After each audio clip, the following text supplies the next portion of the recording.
Hey folks, it's Patriot Nurse. Thanks for joining me today. In this video, we're going to discuss the very important impacts of Representative Matt Gaetz' move to oust Speaker of the House McCarthy, what that means for us, how can we prepare against the onslaught of what's coming, and really, this is a symptom of a bigger issue that's way deeper down and was a long time in coming. So we're going to unpack all of this, and we're going to hit the bullet points here. I hope you'll join me for the entirety of the video and stay till the end, because there's some action points here that I think are really going to serve you.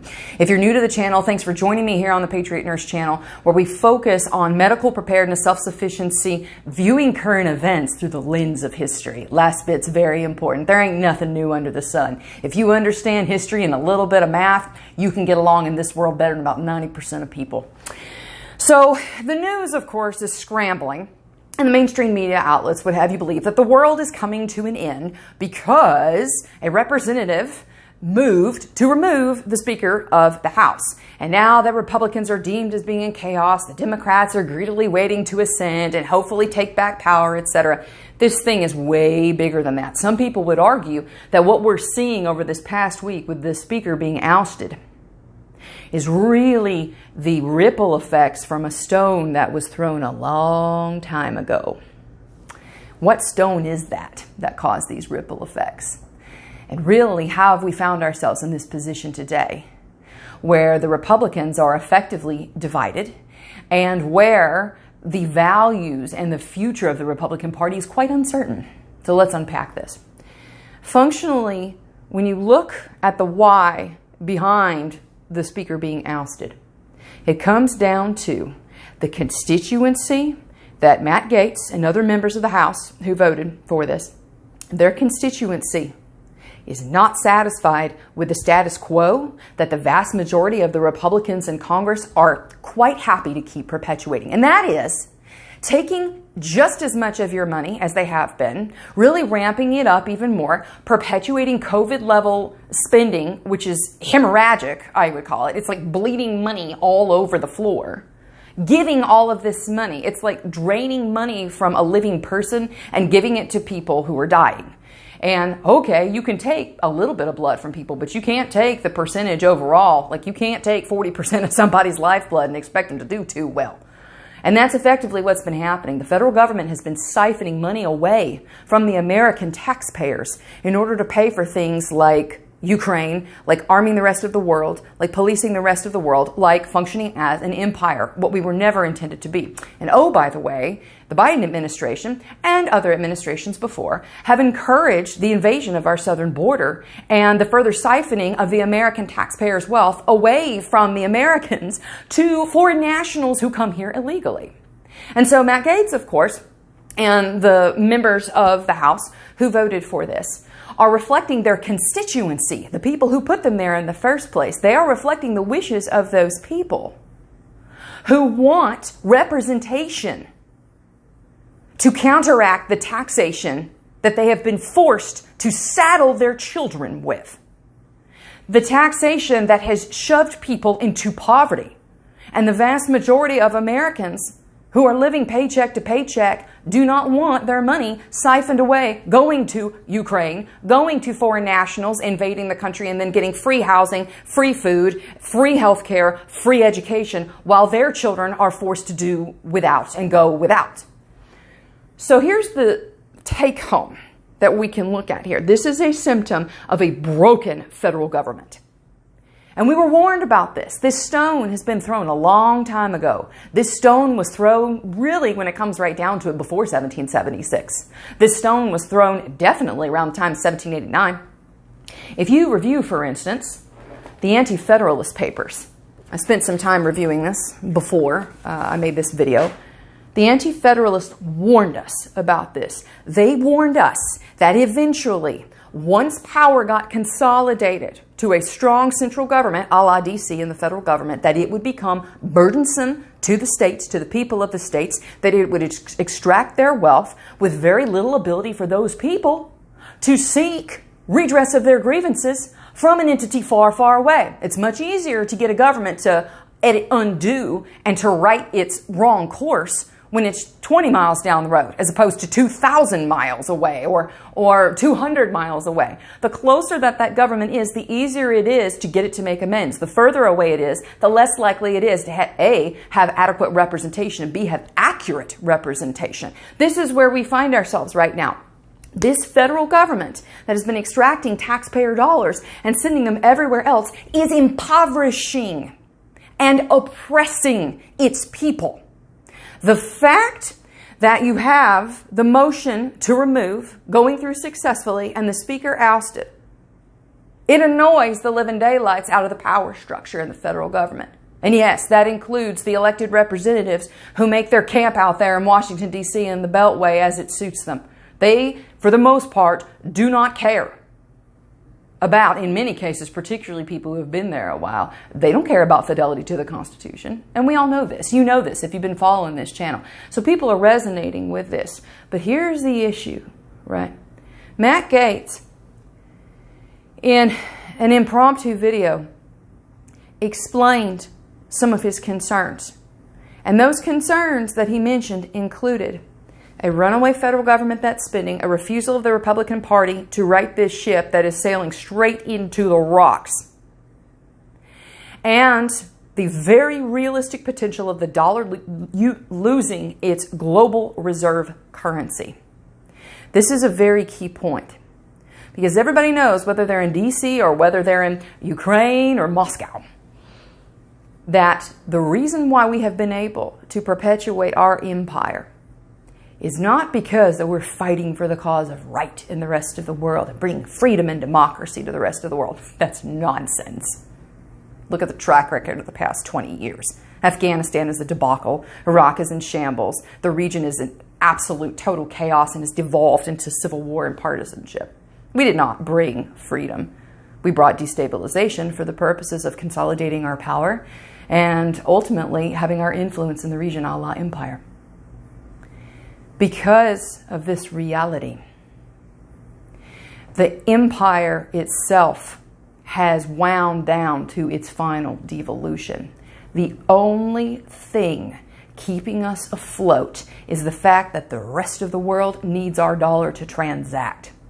Matt Gaetz and other people who are forward-thinking and who understand the reset of currency that is coming globally, that has to be there because everybody else has screwed up their inflation settings at home too through the printing of money forever.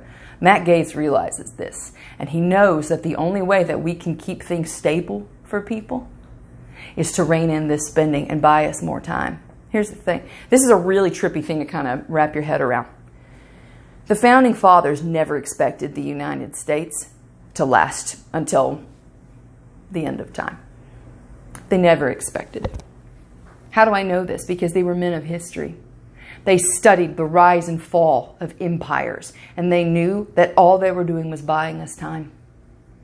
A few generations in which to have children, teach them good values, watch them grow up, hopefully not put too many of them in the ground, God forbid, until the next cycle of history would repeat itself. Our Founding Fathers understood this. That's a very heavy thing to ponder. When you sit and you ponder the frailty of human life, the frailty of our existence, and the tempestuous nature of the rise and fall of empires, one need only evaluate the empires that have gone before to realize that we only have one more support that's keeping us up. We do not have domestic cohesion. We do not have a functioning government. The federal government's too big. It has become the single greatest oppressor of the rights of the American people. And the only thing keeping us together is effectively the dollar. We do not have a unified culture.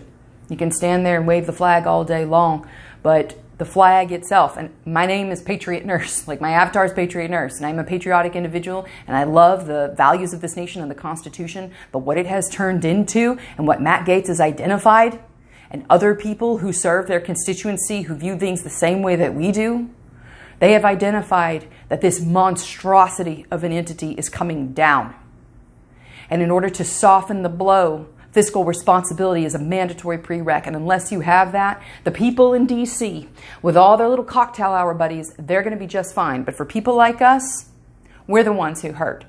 They have health care. They have benefits. Any sitting member of Congress has got it. They're set for life, man.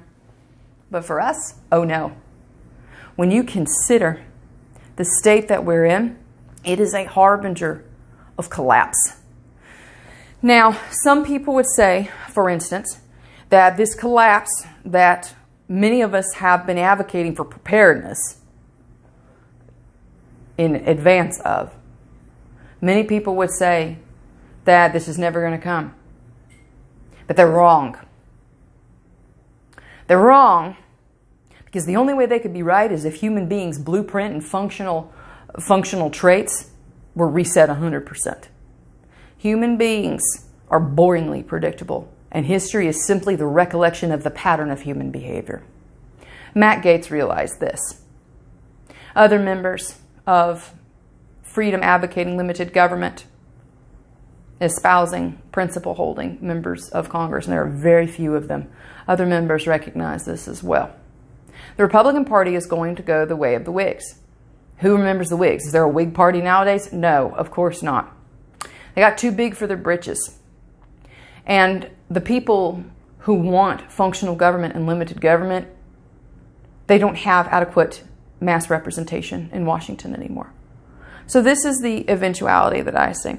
You saw in the 1820s and 30s and definitely the 40s, you saw for about 30 years in the lead up before the war between the states that there were a lot of moves and counter moves in Congress.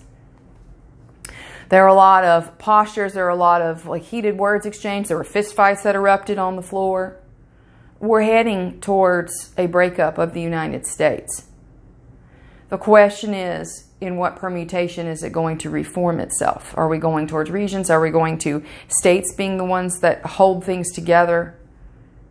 We will not be able to, when the dollar collapses and when it resets, when there is a currency reset, we will lose this empire that we have built.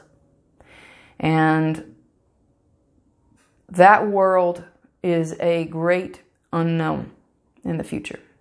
It's kind of dark video. But history is dark. History, read the Bible, is replete with the rise and fall of empires, with consequences for poor decisions and poor behavior, and also the bitter fruit that gets eaten as a consequence of poor leadership. Bad leaders and corrupt judges are a judgment for really a wicked people. At a deeper level, the fecklessness of the federal government to protect the life, liberty, and property of the American people is purely a function of our culture's abandonment of traditional masculinity. And what do I mean by that? How could I draw that parallel? How could I draw that connection? I'll tell you exactly how. If a man allows a roaming band of thugs or robbers in his house to steal his property and to assault his wife and children, he is no man. And why is that? Because it is the fundamental responsibility of the male to defend his territory and to defend the weak and the vulnerable within his sphere of influence.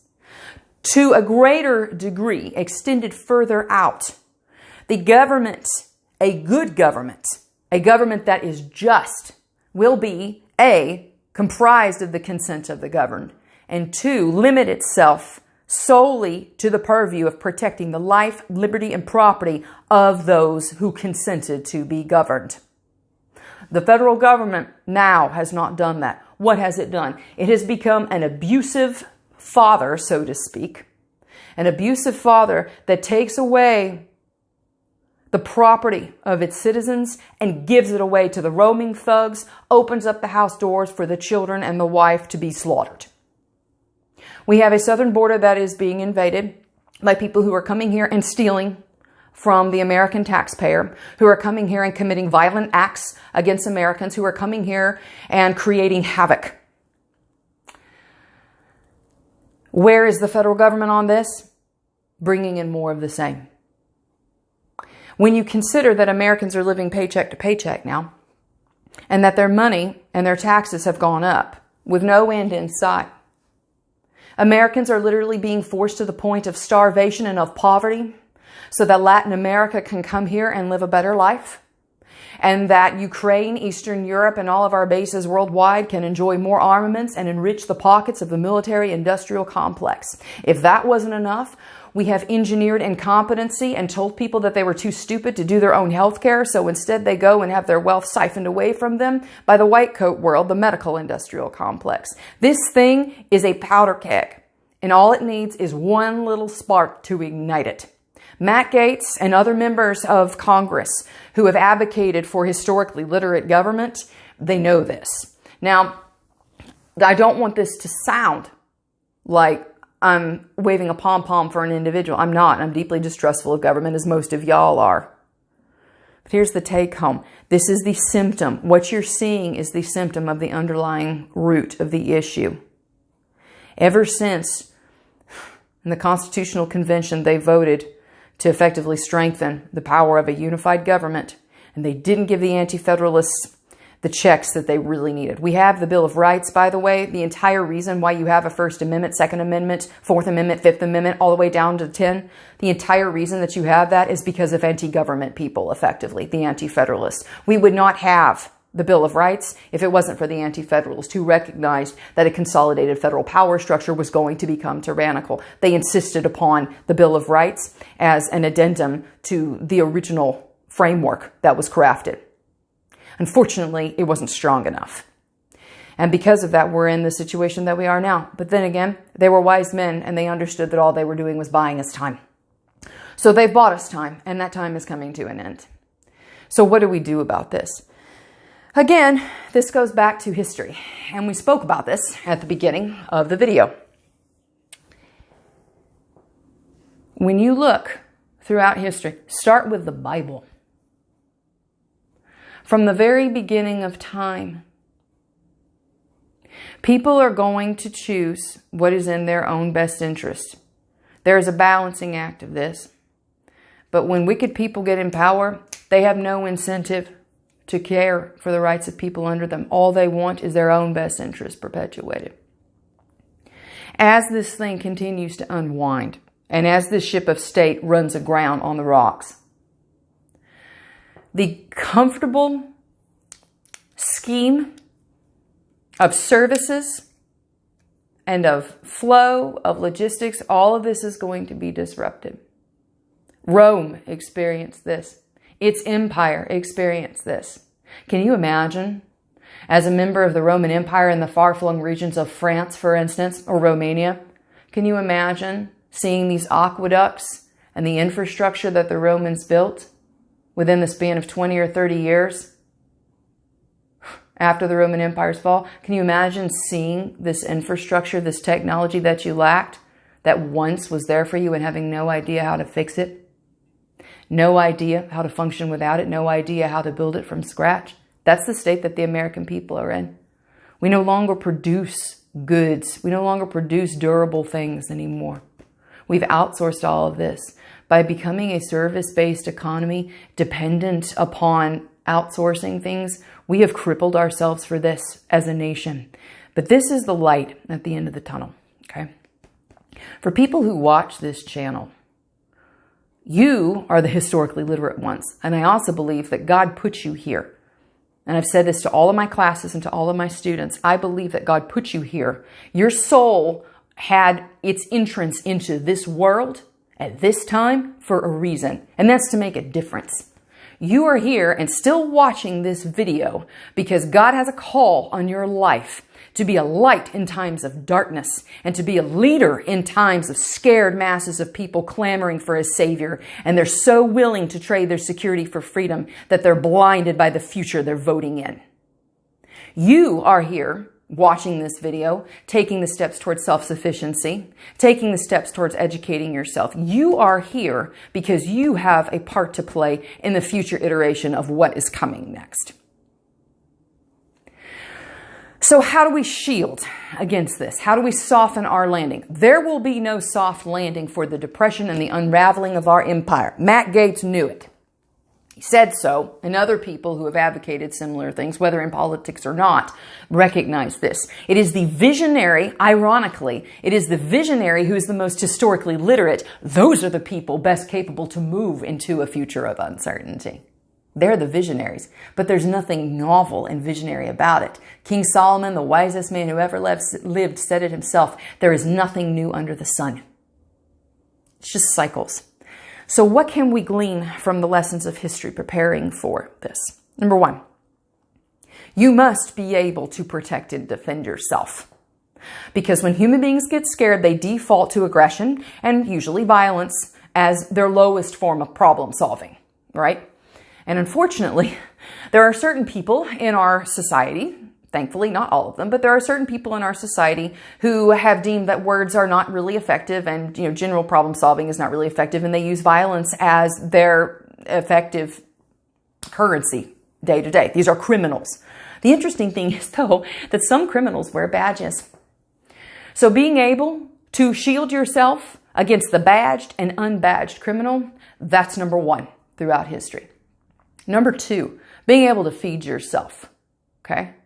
Being able to feed yourself and being able to ensure that your basic needs can be met from a nutritional standpoint undergirds your ability to defend yourself. Think back to what we spoke about earlier in this video about the man who refuses to defend his house and opens up the door for marauders to come in and take and pillage and then hurt his family. Inherently, we are disgusted by this notion, but this is a masculine thing to be able to safeguard, protect, and defend that which is A, ours to begin with, and then B, the weak and vulnerable there. Now, women obviously have an imperative to defend the children as well and their own selves. Being able to defend yourself is very, very important, and being able to feed yourself in the process. But you can't keep any of your property unless you can defend it from the bullies. It's kindergarten 101. Your lunch ain't yours unless you can keep it from the bully. Then the last one, the Band-Aids. We've talked about the beans, bullets, and Band-Aids. You've heard me speak about this, but it's very important that we internalize this. This is not just a maxim or something, fun to put on a sticker. This is historically informed reality on how to thrive and how to keep your people safe in times of uncertainty. You must be able to take care of your family's health needs at home. The power structures that exist, A, to subjugate the American people, and B, to extract their wealth, they function around all of these things. When people can't feed themselves, they go to the government asking for support. When people can't defend themselves, they clamor for more security, for more rights violations, and for more guns being taken away from law-abiding people because they're too afraid to defend themselves and they want the government, the big daddy on the block, to defend them. And then when they can't care for their own health needs at home, they go seeking help from an increasingly politicized and weaponized medical industrial complex. You must be able to care for your family's needs at home. So the take-home point here, again, is to prepare. But we have to view this current reality through the lens of history and know where we sit in time. It's a really trippy thing when you think about it. Oftentimes, parents struggle with, how do I equip my child best for this world? Realizing that if he reflects upon, for instance, his own upbringing, that many of the skills that his parents tried to instill in him are now becoming, with the advancement of technology, more and more obsolete. The principles remain throughout time. The question is, which principles do we apply based on the current timeline in history where we're at? John Adams himself said it, that at the time, during the lead up to 1776, we are not men of the times. We need men of the times. What does that mean? Being aware of where we sit within the timeline of history will show us the methods that we need to implement in order to best survive and thrive through the next iteration of history, through the next advancement of the timeline. You're always going to be better suited to withstand whatever changes are coming if you can feed yourself, if you can defend yourself, and if you can care for your family's medical needs at home. So friends, the take-home message from this is that this is a symptom. The Matt Gaetz issue and the ousting of the Speaker of the House, this is just a symptom. Nobody caused anything. Matt Gaetz didn't cause the Republican Party to break down. Matt Gaetz didn't give Democrats victory. This is a symptom of a greater issue. And the greater issue is that the federal government has outlasted its usefulness. It has exhausted the reach of its empire. It has printed money into worthlessness. It has taxed its citizens into poverty. And it has oppressed them into slavery. And the next step is its dissolution, whether from without or from within. And we need to prepare ourselves for it. So the beans, bolts, and band-aids is the best way to go, friends. But here's the big, big picture. We have the terrestrial timeline, so to speak. We've got this existence on this plane of reality. We are limited by 4 dimensions. But the King of the universe, the God of the Bible, the creator of heaven and earth, he is not bound by time. His promises remain forever. In him there is no variance or shifting shadow. Nothing will thwart his plans. Nations rise and fall. He lifts his voice and the earth melts. There is none greater than him. Nothing is a surprise to him. And he will not have taken from him any that are his own. He is the defender and keeper of his people in every generation. And he has promised to bless and reward those who keep his commandments and to punish those who transgress them. And that includes federal officials who have sold their souls out for a little bit of temporary terrestrial power. But our perspective as people of belief and faith and traditional values is always upward.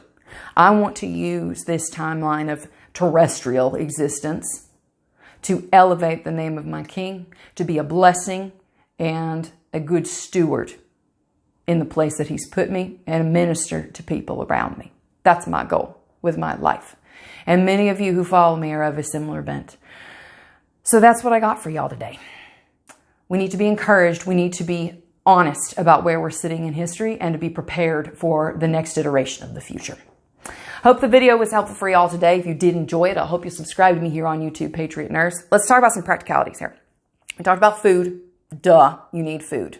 Got to be storing that up or looking towards preparing and propagating your own food.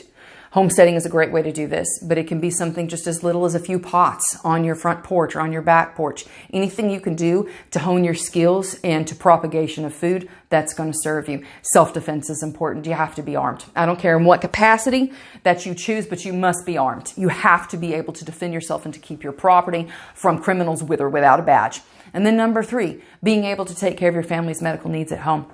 I have a whole bunch of videos for free here, content, over a decade worth of content that's available to you here on YouTube for free. You can go to your library for resources. If you're looking for a place to train, you can train with me online. I have a course, it's 4 hours, it's $129. You can find that link down below. You can also find those links at my website, ThePatriotNurse.com. If you're looking for supplies, for herbal supplies to help build up your store so that way you have what you need to support your health in times of uncertainty, I've got options for you there as well on the herbal supplies portion of the Patriot Nurse website. Friends, we need to be focusing on using this timeline to situate ourselves for a better position of really stewardship, not power, stewardship.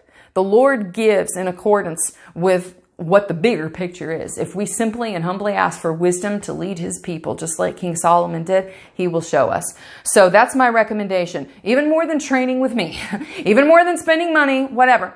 I want, and this is my request for you, ask of the Lord to give you wisdom. Let him who lacks wisdom ask of God, who gives to all men generously without reproach. Ask of the Lord to give you wisdom, and he will do it. And you'll be surprised because you'll see things in a different way when you do. Hope you have a wonderful weekend, y'all. Hag Sameach for those of you who are celebrating Sukkot. We're coming up here on Simchat Torah, so we get to rejoice with the word of the Lord and rejoice in the God of our salvation. Hope the video was helpful for you. May the Lord bless and keep you all. For now, it's Patriot Nurse signing off, and I'll see y'all later.